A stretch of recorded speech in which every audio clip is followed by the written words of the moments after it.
안녕하세요. 다산에듀 교수 이창선입니다. 자, 이번 시간에는 지난 시간에 이어서 소화 약제에 대한 내용을 같이 보도록 하겠습니다. 자, 지난 시간까지 우리는 물 소화 약제까지 공부를 했었죠. 그죠? 이번 시간에는 바로 이제 포 소화 약제부터 이제 같이 한번 보겠습니다. 자, 포 소화 약제 같은 경우에는 이제 물 소화로 인한 연소면이 확대될 우려가 있는 유류화제에 주로 사용을 하는 것이 이제 포소화 약제인데, 여기에서 그 포라고 하는 것이 우리가 알고 있는 있죠. 기포 있죠. 기포, 물방울 만들어지는 거, 기포. 그래서 그 기포 모양으로 만들어져서 소화를 시켜주는 약제라고 보시면 돼요. 그래서 이 포소화 약제의 그 구비 조건을 이제 보시면, 먼저 유동성이 좋아야 한다. 유동성이라고 하는 거는 이렇게 잘 움직인다는 얘기죠. 그렇죠? 어디 정체되어 있지 않고 이렇게 잘 움직일 수 있게, 부드럽게 움직일 수 있는 성질. 유동성이 일단 좋아야 되고요. 그리고 안정성을 가지고 내열성이 있어야 한다. 내열성. 그러니까 열에 잘 견딜 수 있어야 돼요. 왜냐면 열에 견디지 못하면 그 기포가 터져버리잖아요. 그렇죠? 기포가 터져버리기 때문에 소화 효과가 떨어져요. 그래서 안정성을 가지고 내열성이 있어야 되고요. 독성이 적어야 한다. 당연한 거예요. 독성이 적어야 되겠죠. 아무래도 소화약제, 인체에 해롭기 때문에. 그리고 화재면에 부착하는 성질이 커야 한다. 즉 응집성과 안정성이 있을 것. 그렇죠? 화재면에 잘 부착이 되어 있어야 되지, 이게 막 떨어지면 날아가겠죠? 날아가 버리면은 소화 효과가 그만큼 떨어지는 거예요. 그러니까 화재면에 잘 붙어 있어야 되는 겁니다. 이 기포가. 그리고 바람에 견디는 힘이 커야 한다. 이것도 마찬가지예요. 바람이 불었을 때 그 기포가 잘 날아간다고 한다면 아무런 의미가 없는 거죠. 그죠? 그리고 유면 봉쇄성이 좋아야 하고 내유성이 좋아야 한다. 내유성이라고 하는 건 이제 포소화 약제가 유류화제에 이제 사용한다고 했기 때문에 내유성, 기름의 내성이 좀 있어야 된다는 얘기죠. 자, 그리고 이제 기계포, 즉 공기포 소화 약제의 특징이 나와 있죠. 첫 번째, 유동성이 크다라는 거. 그리고 고체 표면에 접착성이 우수하다. 잘 붙어 있다는 얘기예요. 고체 표면에. 그리고 넓은 면적의 유리화제에 적합하고요. 약제 탱크의 용량이 작아질 수 있다. 그리고 혼합 기구가 복잡하다라는 거. 그래서 이 포소화 약제의 그 혼합 장치가 있어요. 그 혼합 장치가 상당히 복잡하게 되어 있고요. 대량의 포를 연속적으로 발생하고, 그리고 장기적으로 보관이 가능하다라는 그러한 특징이 있습니다. 바로 기계포 소화 약제의 특징이에요. 자, 그럼 여기는 이제 그 발포가 있어요. 저발포용 소화 약제가 있고, 이제 고발포용 소화 약제가 있어요. 이제 저발포용 같은 경우는 3%형과 6%형이 있고요. 이제 고발포용 소화 약제는 1%, 1.5%, 2%형이 있습니다. 그래서 저발포용 소화 약제는 어떠한 것이 있냐면 바로 단백포 소화 약제, 그다음 수성막포, 내알코올성포, 불어단백포, 그리고 합성 계면 활성제포 소화 약제가 있습니다. 이것이 바로 저발포용 소화 약제고요. 이제 고발포용 소화 약제는 딱 한 가지가 있어요. 바로 합성 계면 활성제포. 그래서 여기서 이제 중요한 것은 저발포용이면서 고발포용이 뭐 있어요? 바로 합성 계면 활성제포죠.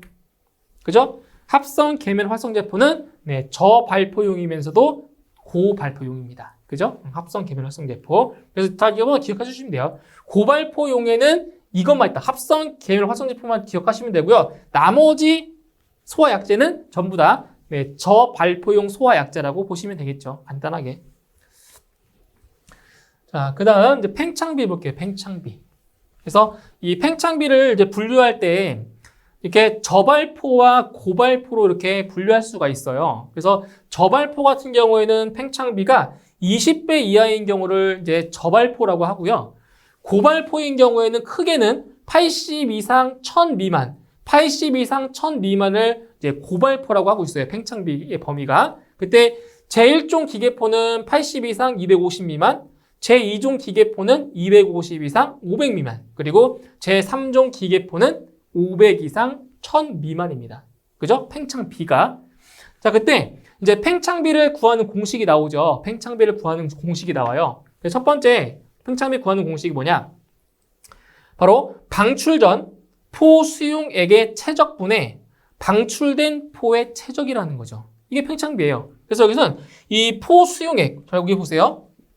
포 수용액이 뭐냐? 수용액.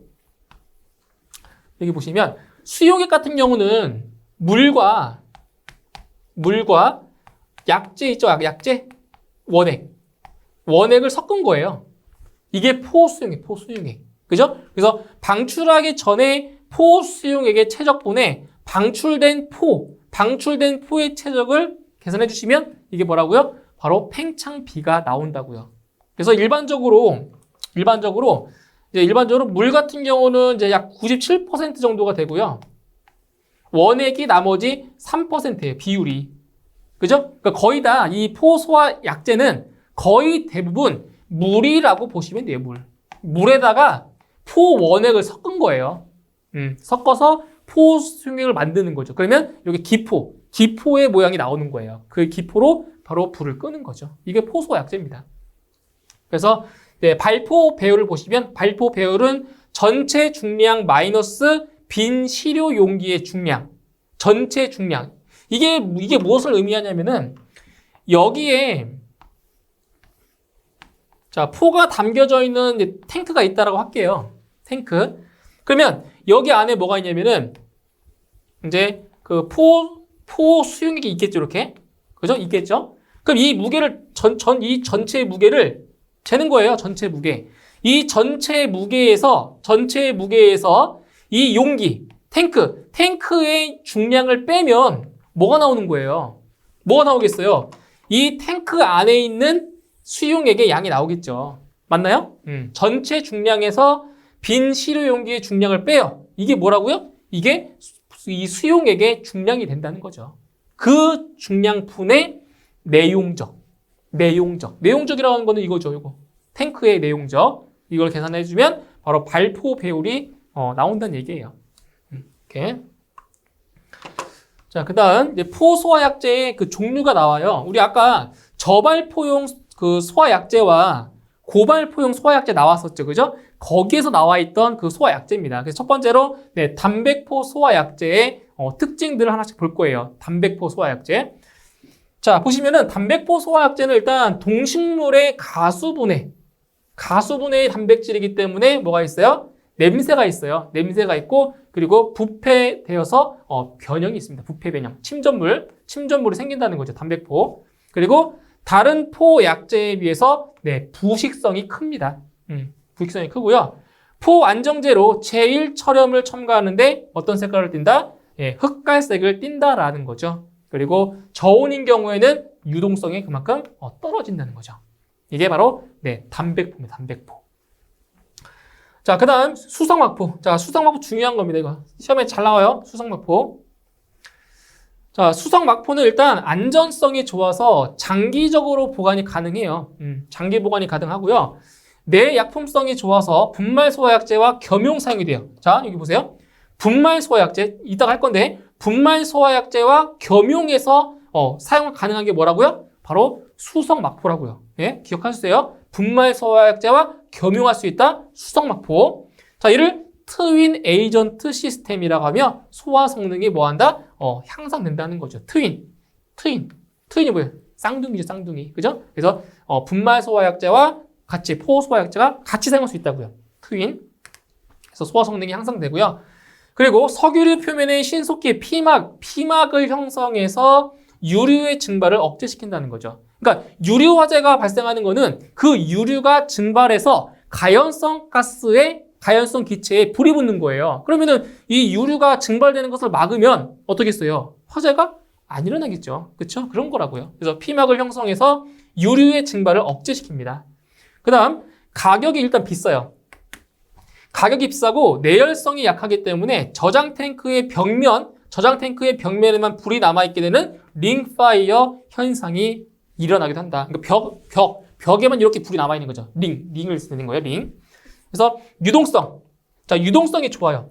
그러니까 유동성이 좋다는 건 무슨 말이에요? 그만큼 점성이 작은 거죠. 그러니까 점성이 작으니까 잘 움직일 수 있는 거잖아요. 그래서 유동성이 좋아서 가연성 기름의 표면에 쉽게 피막을 형성할 수가 있고요. 그리고 내유염성. 그러니까 내유염성이라고 하는 거는 기름에 의해서 오염이 되는 성질이에요. 내유염성이 일단 우수하다라는 거죠. 그러니까 잘 오염이 안 된다고요. 잘. 그리고 내한용, 초내한용으로 적합하다. 내한용, 초내한용.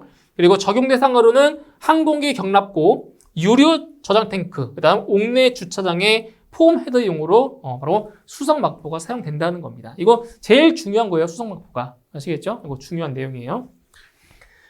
자, 그다음 세 번째로는 자, 불화 담백포. 자, 담백포와 이제 거의 유사해요. 담백포와 유사한데 그 담백포의 그 결점, 단점을 이제 보완시켜 놓은 소화약제가 불화 담백포라는 얘기예요. 그래서 소화 성능이 가장 우수합니다. 불화 담백포가 소화 성능이 가장 우수하고요. 담백포와 수성막포의 결점인 열 안정성을 보완시켜 놓은 겁니다. 그죠? 그러니까 개선. 그죠? 소화약제를 개선시켜 놓은 것이 바로 불화 담백포라는 거고요. 내유성으로 유류에 오염되지 않아서 표면화 주입 방식에도 적합하고 가격이 비싸서 국내에서는 잘 사용하지 않는다는 거죠. 비싸서. 자, 포의 유동성이 우수하여 소화 속도가 굉장히 빠르고요. 약제 보존 기간이 깁니다. 7년에서 10년 정도까지 보관할 수 있어요. 길죠? 그리고 내화성이 우수하여 대형 유류 저장 탱크 시설에 적합하다라는 겁니다. 그러니까 불화 담백포가 가장 소화 성능이 우수해요. 그 포소화 약제 중에서. 그 다음 네 번째로는 이제 합성 계면 활성 제품입니다. 합성 계면 활성 제품은 저팽창포와 고팽창포 모두 사용 가능하다고 했죠? 그렇죠? 유일하게 저발포와 고발포용으로 사용할 수 있다고 했어요. 그게 바로 합성 계면 활성 제품이에요. 일단 유동성이 상당히 좋고요. 그리고 저장성도 뛰어납니다. 그다음 카바이드 저장소에는 이제 부적합하고 적열. 자, 적열이 뭐예요? 열에 의해 빨갛게 달고 있는 상태가 적열입니다. 적열된 기름 탱크 주위에는 효과가 적다라는 거죠. 그리고 가연물에 양이온이 있을 경우에는 발포 성능이 저하되고 타 약제와 겸용 시 소화 효과가 좋지 않을 수 있다. 그러니까 다른 약제와는 같이 사용할 수 없다는 얘기예요. 그죠? 자, 그 다음 다섯 번째로는 내알코올 형포가 있습니다. 내알코올 형포는 일단 알코올류 유연물, 메탄올, 그죠? 메탄올 소화에 사용하고요. 수용성 유리화제. 그러니까 수용성이라고 하는 거는 물에 잘 녹는다는 얘기예요. 그죠? 수용성 유리화제에 사용할 수 있다는 거죠. 뭐 아세트알데히드, 에스테리ル같은 경우. 그리고 가연성 액체에 사용하는 것이 바로 내알코올형 포입니다. 이 정도만 좀 기억을 해두시면 돼요. 자, 그 다음 이제 세 번째로 이제 이산화탄소 소화약제를 볼 거예요. 이산화탄소 소화약제. 자, 일단 이산화탄소 소화약제의 성상을 보시게 되면 대기압 상온에서 어떤 상태라고요? 어떤 상태? 기체 상태입니다. 기체. 그리고 화학적으로 상당히 안정되어 있고요. 자, 기체 상태에서의 가스 비중은 얼마예요? 가스 비중이 1.51 정도 됩니다. 그래서 공기보다 무거워요. 증기 비중이 1.51로 공기보다 무겁고요. 31도씨가 뭐냐? 바로 임계점인데 바로 액체와 기체가 동일한 밀도를 갖는다는 거죠. 액체와 기체가 이렇게 평형을 이루는 경계점, 임계점이 바로 31도씨 정도가 되거든요. 이산화탄소 같은 경우. 그리고 색깔이 없고요. 냄새도 없어요. 그리고 전기적으로 비전도성입니다. 그래서 이 이산화탄소 소화약제를 전기시설이나 발전시설 화재가 발생했을 때 요 이산화탄소 소화약제를 사용할 수가 있는 겁니다. 왜? 비전도성이기 때문에 그런 거예요. 나와 있어요, 이게. 이산화탄소가 소화약제로 사용되는 이유가 나와 있죠. 첫 번째로 화학적으로 안정성이 있고요. 그 다음 불연성이다. 이산화탄소는 뭐라고 했어요? 불연성 가스라고 했죠. 그죠? 완전 연소 생성물이기 때문에 더 이상 연소하지 않아요. 그죠? 불연성이 되고요. 그리고 전기 절연성이 우수합니다. 그래서 전기 화재에 적합한 소화약제 중에 하나죠. 그리고 비전도성이면서 장시간 저장이 가능해요. 그리고 소화약제에 의한 오손. 그죠? 오손이 없어요. 근데 물 소화약제 같은 경우는 물을 뿌려버리면 어떻게 돼요? 그 대상물이 다 파손되죠? 그런데 요 이산화탄소는 아무리 많이 뿌려도, 많이 방사를 해도 가연물이나 건축물에 피해가 거의 없습니다. 그죠? 오손이 없어요. 그리고 무색이면서 냄새가 없다라는 거 말씀드렸고요. 자, 그럼 여기서 이산화탄소 소화 설비의 장단점을 볼게요. 장점과 단점이 나와 있어요. 자, 먼저 장점을 보시면 화재 진화를 했을 때 진화한 후에 깨끗해요. 왜냐면 이게 기체로 방사되기 때문에 물처럼 오손이 없다는 거예요. 깨끗하고요. 공기 비중이 크죠? 그죠? 공기보다 증기 비중이 커요. 무겁다는 거죠. 그래서 신보화재, 그 표면 화재가 아닌 신보화재에도 적응성이 있다는 거죠. 그 다음 증거 보존이 양호하다. 그러니까 증거 보존이 양호하다는 얘기는 뭐예요? 이거죠. 화재 진화 후에 깨끗한 거죠. 오손이 없기 때문에 증거 보존이 양호하면서 화재 원인 조사가 쉽다라는 거예요. 그 다음 전기의 부도체로서 전기 절약성이 높다. 그래서 전기 설비에 소화할 수가 있다는 거고요.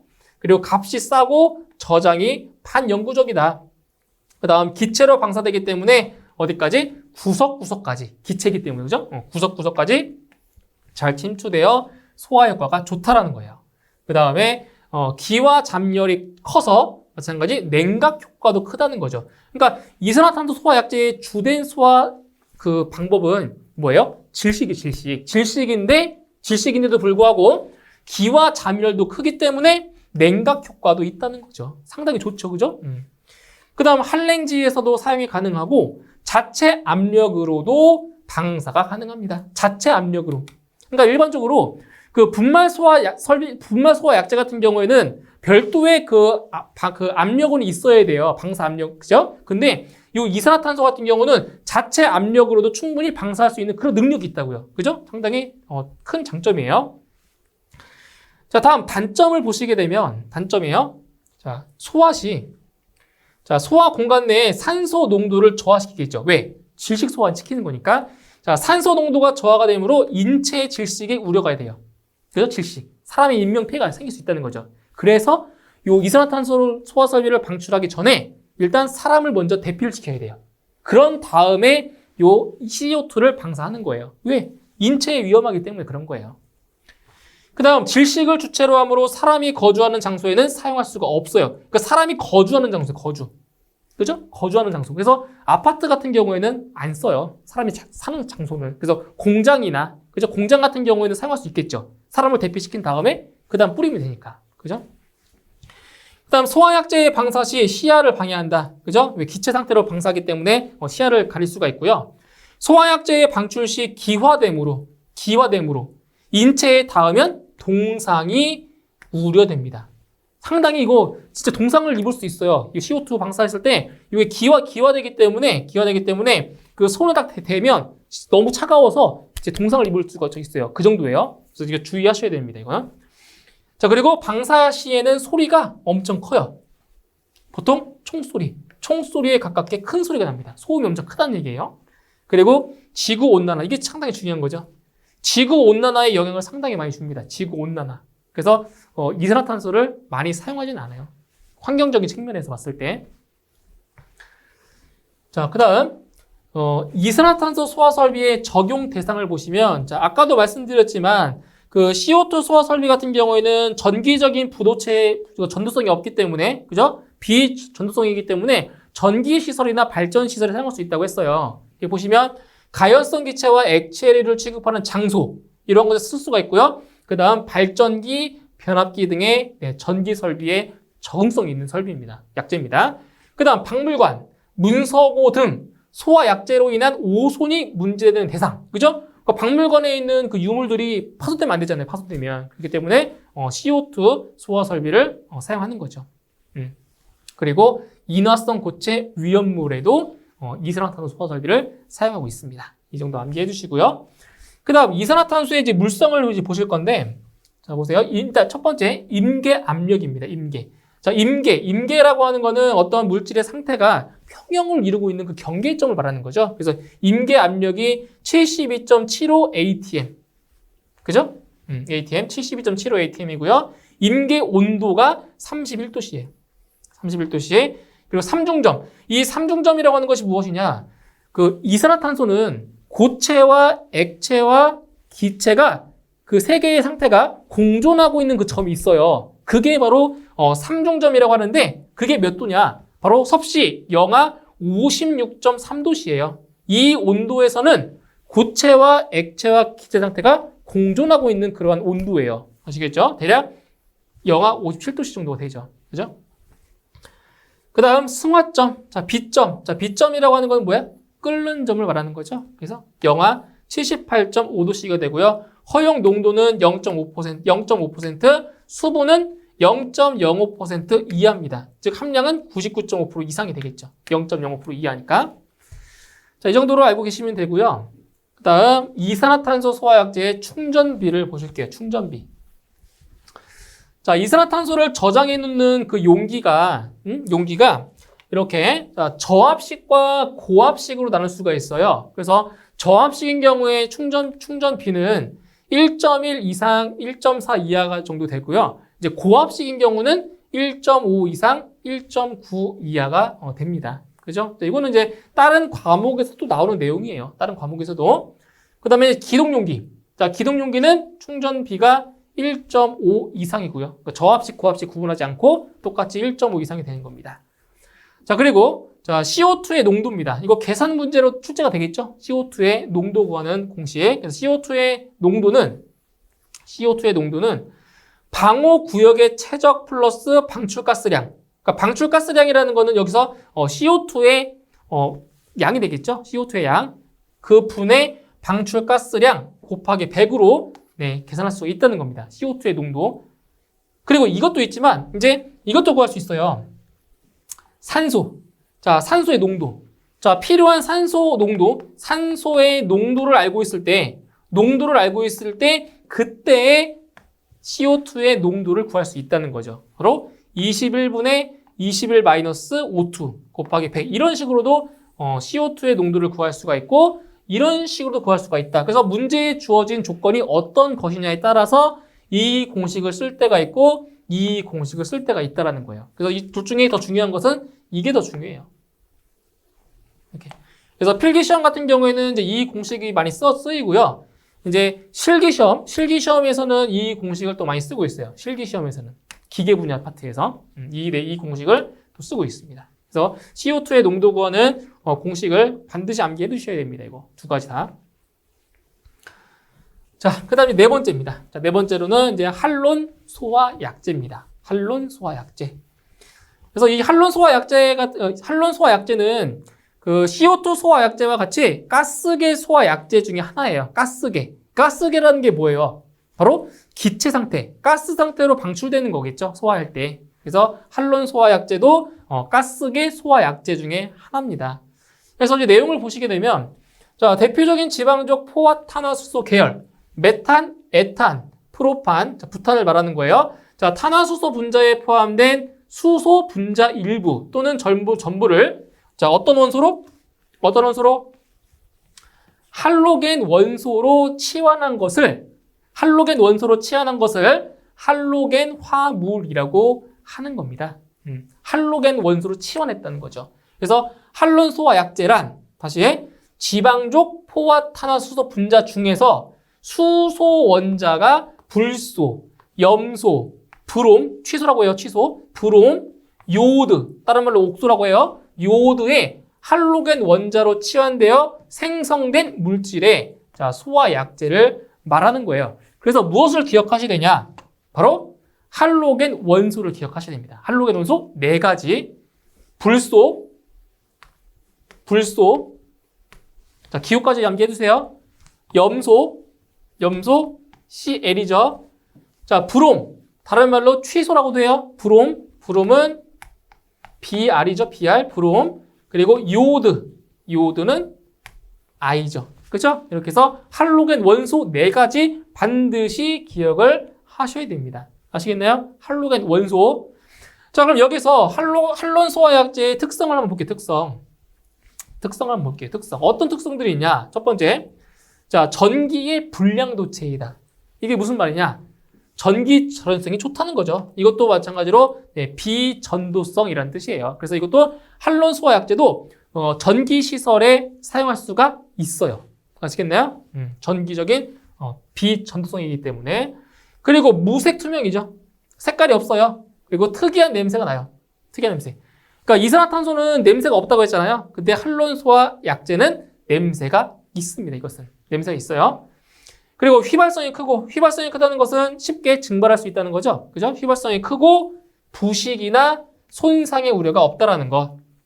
그리고 알코올, 에테르에는 녹으나 물에는 녹지 않는다라는 거죠. 그러니까 비수용성이 비수용성.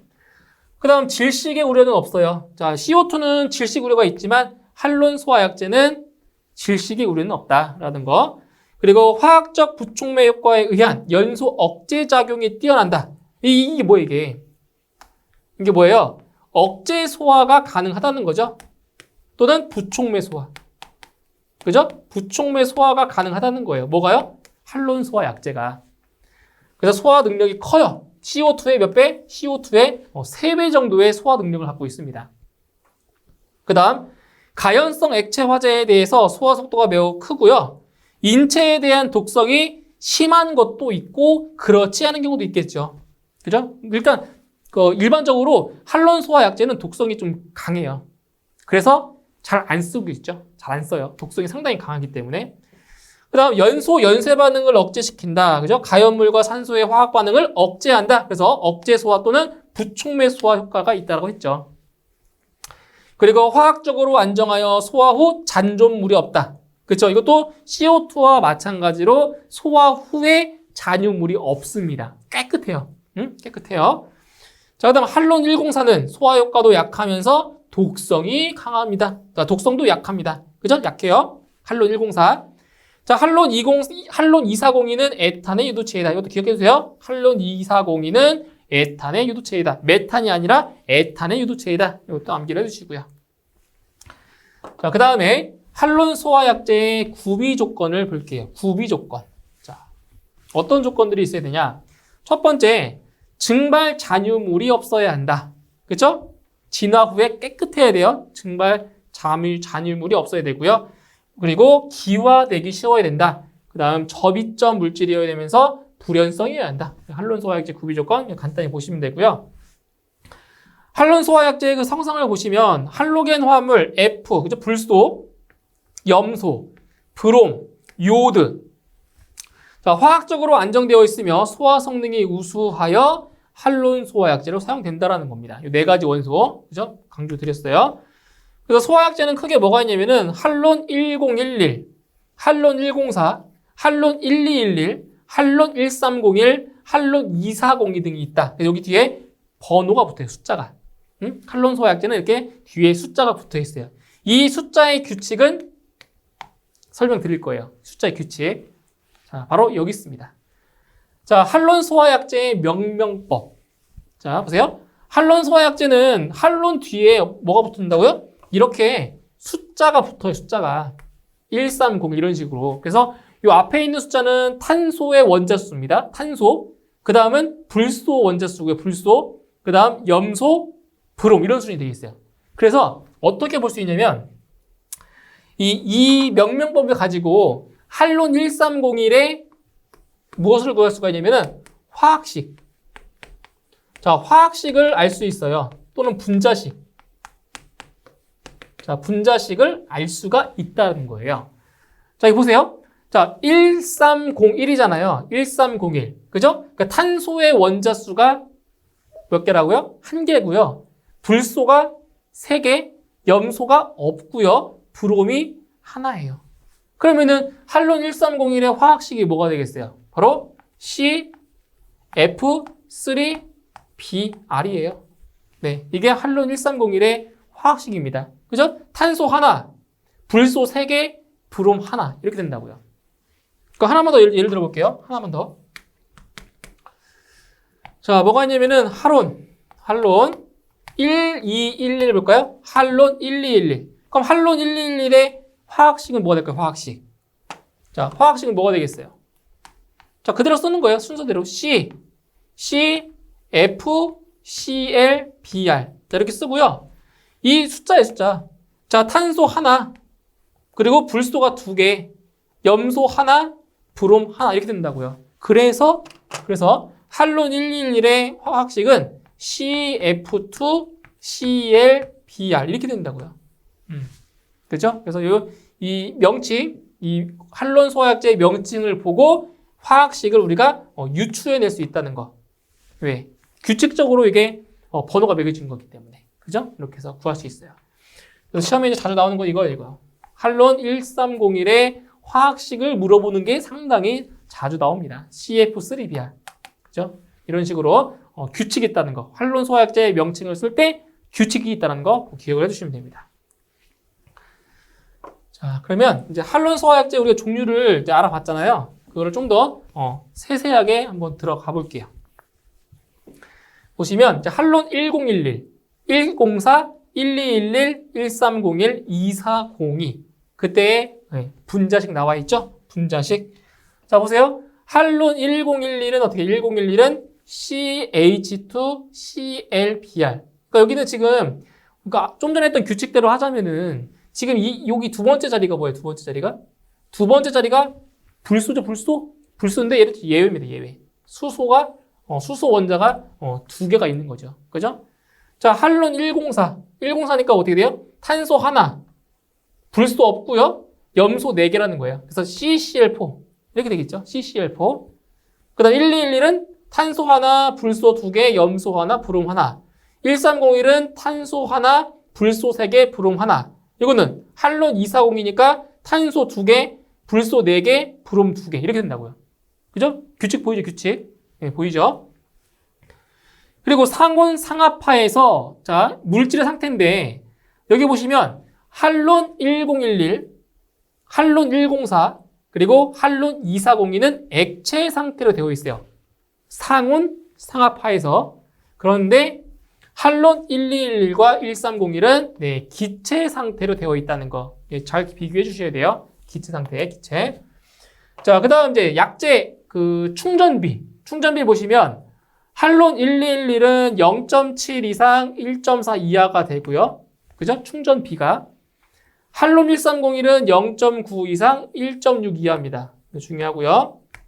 그 다음 활론 2402는 이제 가압식과 추가압식이 있어요. 가압식은 0.51 이상 0.67 미만이고요. 추가압식인 경우에는 0.67 이상 2.75 이하가 됩니다.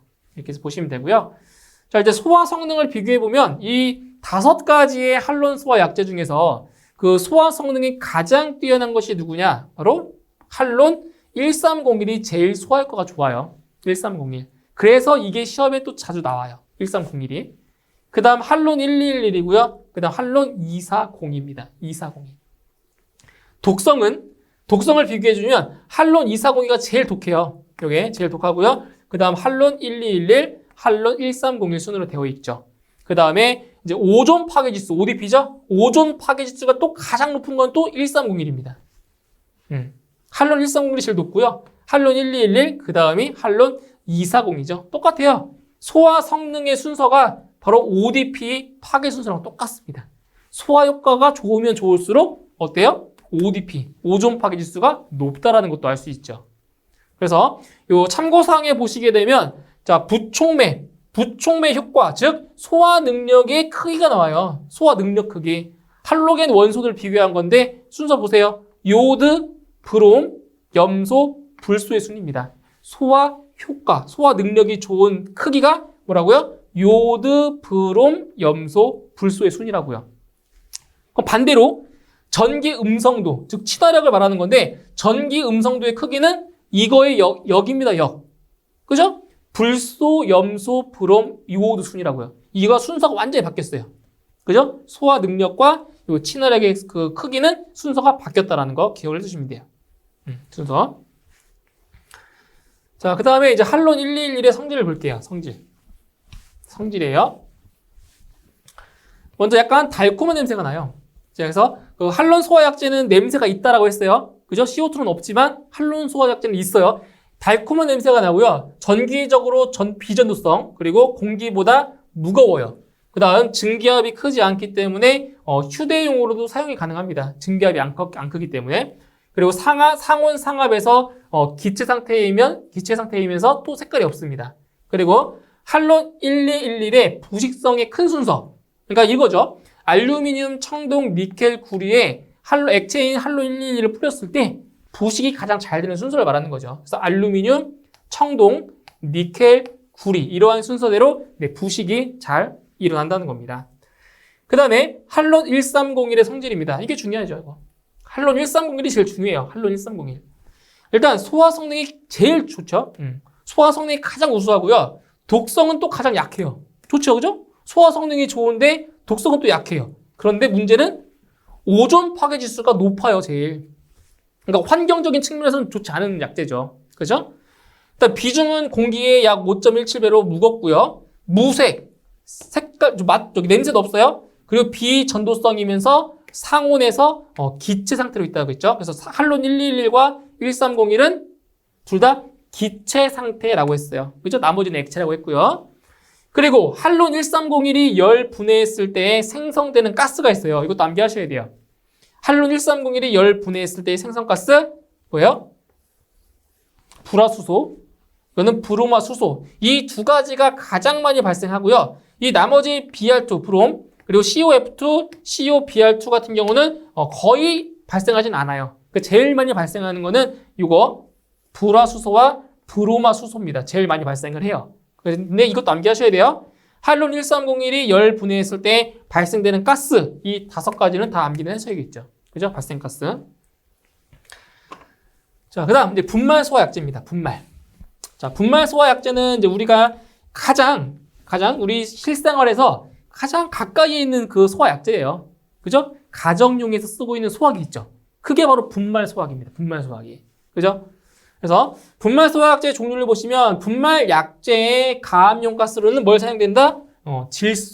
질소를 사용하는 거예요. 그러니까 이산화탄소 소화약제는 소화약제 같은 경우는 자체 압력으로 방사 가능하다고 했잖아요. 그런데 이 분말 소화약제는 자체 압력이 없어요. 그래서 별도의 가스가 있어야 돼요. 그게 뭐라고요? 그게 바로 질소가스라고, 질소.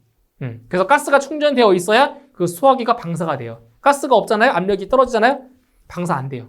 무용지물 돼요. 무용지물. 그죠? 그래서 항상 가스의 압력을 충전을 해놔야 됩니다. 그래서 이제 분말 소화약제는 크게 4가지로 이렇게 분류할 수 있죠. 제1종부터 제4종까지 4가지로 분류할 수 있는데 여기에서 또 중요한 게 뭐냐? 바로 종별에 따른 소화약제의 주성분. 이 주성분을 꼭 기억을 하셔야 돼요. 주성분. 그래서 제1종 분말 소화약제의 주성분은 탄산수소 나트륨. NaHCO3죠? NaH. 탄산수소 나트륨. 이렇게 돼요. 탄산수소 나트륨. 그 다음 제2종 분말 소화약제의 주성분은 탄산수소 칼륨. 나트륨 대신에 칼륨이 된 거예요. 탄산수소 칼륨. 이렇게 읽은 거죠. 그죠? 탄산수소 칼륨. 그 다음 제3종 분말 소화약제의 주성분은 바로 제1 인산암모늄이죠. 인산암모늄 또는 그냥 인산암모늄 또는 인산염 이렇게도 얘기를 해요. 그래서 제3종 분말 소화약제의 주성분은 뭐다? 제1 인산암모늄이고요. 그리고 중요한 것은 이 분자식, 화학식 또 기억을 하셔야 됩니다. 이 화학식 뭐예요?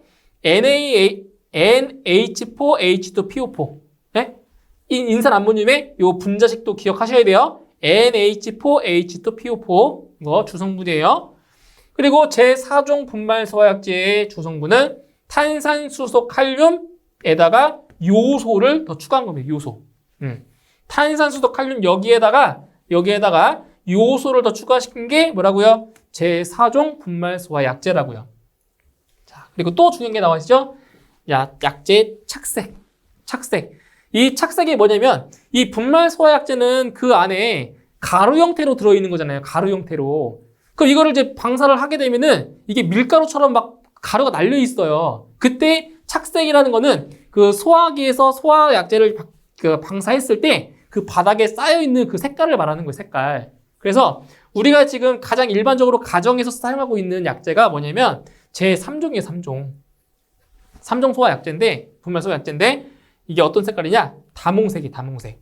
그러니까 분홍색에 좀 가까워. 분홍색에. 그래서 집에 있는 소화기를 뿌리잖아요. 나중에 보시면 이렇게 분홍 색깔로 보이실 거예요. 그 가루 색깔이 다몽색, 약간 분홍색에 가까운 색깔이 나오고요. 제1종 같은 경우는 완전 백색, 하얀 색깔이 되고요. 그다음 제2종은 회색깔 정도 돼요. 회색. 약간 어두운, 그 밝은 검정 색깔. 회색깔이란 회색빛이 나고요. 그리고 제4종 같은 경우도 회색, 백색. 그러니까 얘 더 밝겠죠, 얘보다. 담자색이 더 어둡다는 얘기예요. 이게 더 밝아요. 회색 중에서도. 그래서 이렇게 약제의 착색도 좀 기억을 해두세요. 또 여기도 중요한 게 뭐겠어요? 이게 중요합니다, 이거. 다몽색. 제3종 분말 소화약제 착색은 다몽색이다라는 거. 자, 그리고 이제 간혹 가다가 이것도 나와요. 화학 반응식. 이것도 알고 계셔야 돼요. 그런데 이거를 화학을 조금 공부를 하신 분들은 이거 답 찾기는 쉬워요. 왜냐면은 이 화학식을 다 쓰라고는 안 나오겠죠? 안 나와요. 이렇게 나온다고요. 이렇게 빈칸 해놓고 여기에 들어갈 걸 찾아라. 그럼 어떻게 주면 돼요? 이 왼쪽에 있는 원자량과 오른쪽에 있는 그 원자량을 개수만 잘 맞추시면 돼요. 개수만 맞추면 돼요. 자, 무슨 말이냐면은 지금 여기는 나트륨이 두 개 있는 거잖아요. 앞에 2를 곱한 거니까. 2개 있으니까 지금 여기 뒤에 나트륨이 있어요? 없어요? 없잖아요. 그죠? Na2 두 개. 맞나요? 두 개. 그 다음에 탄소, H. 수소가 2개 있는 거죠? 수소 2개 있어요? 자, 여기 보세요. 수소 2개 여기 있죠? 썼잖아요. 그럼 수소 안 들어간다고요, 여기. 그러니까 개수만 맞추면 돼, 개수만. 그 다음에 탄소가 2개죠? 탄소 2개. 자, 탄소 여기 하나 있죠? 그죠? 여기 하나, 탄소 하나. 이렇게. 그 다음에 산소가 3개인데 앞에 2를 곱했어요. 그럼 산소는 몇 개? 산소는 6개. 그럼 여기 보세요. 여기 2개 썼죠? 2개. 여기 하나. 그럼 여기는 산소 원자가 3개 있어요. 3개. 그럼 나머지 3개가 어디 있다고요? 여기 있다고요. 이렇게 개수가. 그죠? 그러니까 이 식을 몰라도 이 개수, 원소의 개수만 잘 맞춰도 답을 구할 수가 있다고요. 그쵸? 구할 수 있어요. 이렇게. 그리고 이제 만약에 이제 객관식에서 뭐 제2종 분말 소화약제의 화학 반응식을 찾아라.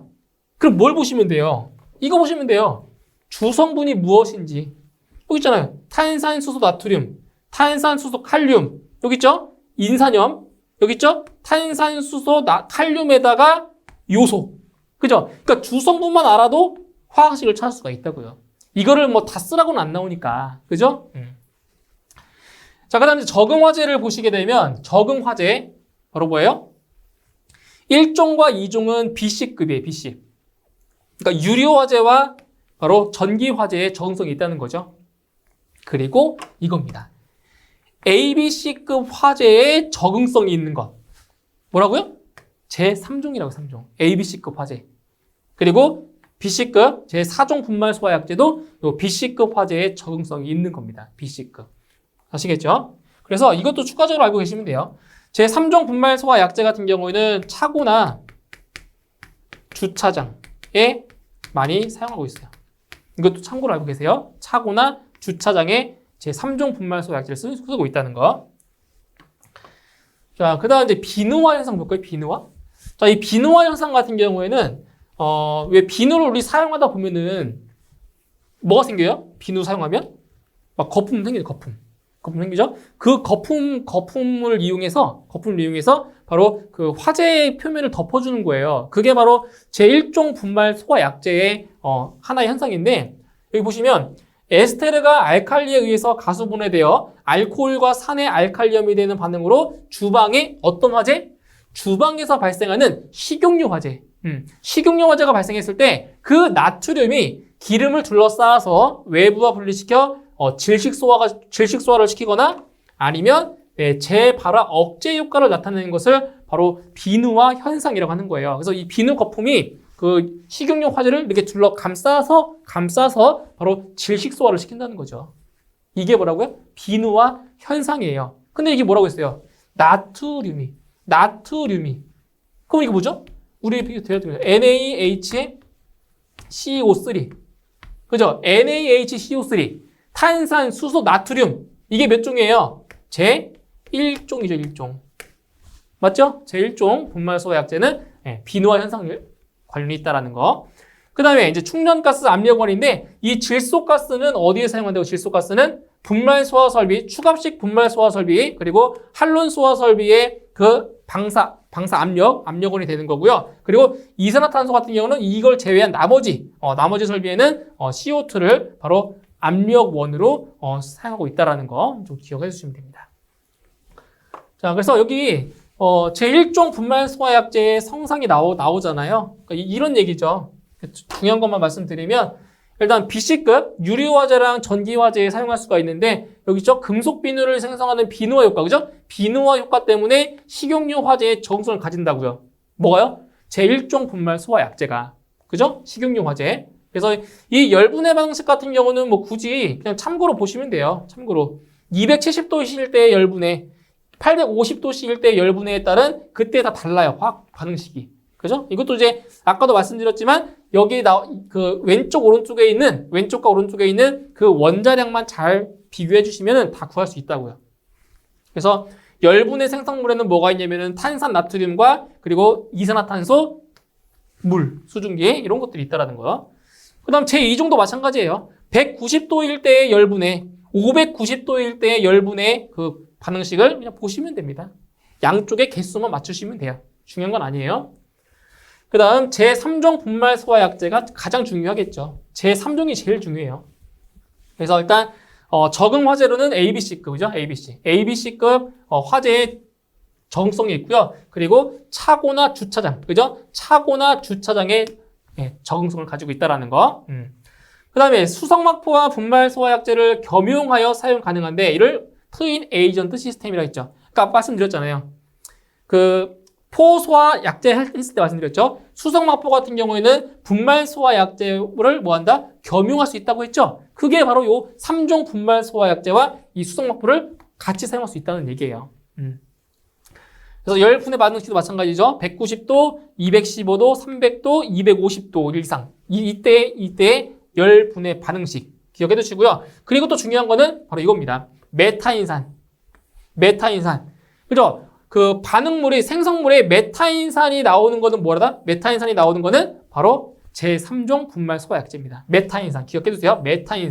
메타인산이 나오는 거는 뭐다? 제3종 분말 소화약제다라는 거. 그래서 열분해 생성물에 따른 소화 효과를 보시면 H2 수증기죠. 자, 수증기에 의한 질식, 냉각, 그다음 열 차단, 그리고 암모니아 유연에 의한 부촉매 소화. 다 가지고 있죠? 그죠? 질식, 냉각, 열 차단, 그리고 부촉매까지 다 가지고 있는 거예요, 효과가. 그리고 메타인산이죠, 메타인산은 숯 등에 융착하여 유리상의 피막, 그죠? 유리상의 피막을 형성해서 뭐한다? 차단을 시켜서 재연소를 방지합니다, 재연소. 그죠? 다시 연소되는 걸 방지한다고요. 재연소를 방지하는데 비누화 현상과 비슷하면 이와 같은 특성으로 A급 화재에도 적응성을 갖는다고요. A급 화재에도. 그래서 차고나 주차장에 사용을 하는 겁니다. 그죠? 이 정도 기억해 두시면 될 것 같아요.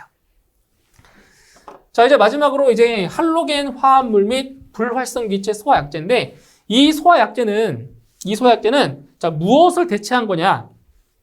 바로 할론 소화약제를 대체한 거예요. 왜냐면 할론 소화약제 같은 경우는 소화 능력은 좋은데 환경적인 측면에서 지구 오존층을 파괴시킬 수도 있고요. 그리고 지구 온난화를 야기하기 때문에 할론 소화약제는 환경적으로 봤을 때 그렇게 좋은 약제는 아니에요. 그래서 그 소화약제를 대체하기 위해서 나온 것이 이겁니다. 이거. 왜 예전에는 이 용어가 이거였어요. 개정되기 전에는 청정 소화약제였어요. 원래 예전에 개정되기 전에 청정 깨끗하다고요. 응? 청정 소화약제였는데 그 명칭이 바뀌었어요. 이렇게 바뀐 겁니다. 할로겐 화합물 및 불활성기체 소화약제로 바뀐 거예요. 그죠?